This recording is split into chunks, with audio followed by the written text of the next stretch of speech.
Let's talk about a commander deck that is worth a pretty sizable amount of money that you may not know about.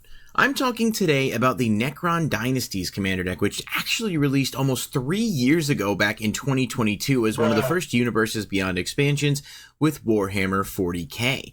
Now this deck is about $200 give or take on the secondary market right now, and had, I believe, a retail price to start of somewhere between 60 to 75 bucks. I don't remember exactly. I know it was a little higher because it was a Universes Beyond product, but when these came out, they were kind of well received by some and hated by others that just don't like Universes Beyond at all. But they had a lot of new cards, more than your typical commander deck, and actually included some decent reprints as well. This deck is one of my favorites from that series because it has a bunch of cards that are mechanically unique and are really fun, even if I don't love the way the deck itself plays as a whole. You got cards like Canoptech's Scarab Swarm, which is about $12 and is unique to the deck, along with cards like Resurrection Orb, almost $20 for a really good equipment that has a lot of application everywhere. Out of the Tombs is another new card exclusive to the deck that's around $16 and works both as a revival engine and as a way to mill.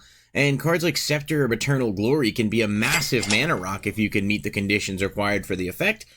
It's just a pretty crazy amount of new cards, and that's just some. I mean, there's plenty that are worth, somewhere in the $2 to $5 range that I'm not including here, as well as some decent reprints in the deck too, like Darkness, which goes for around $12 for its printing.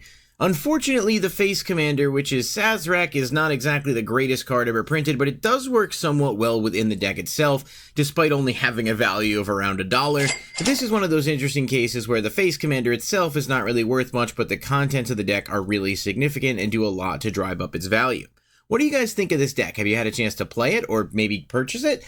I don't think they're re-waving them at this point anymore, although you can never say never, but still, for $200, you do get a good bit of value, but it's still kind of crazy to think it's been 3 years since this product came out.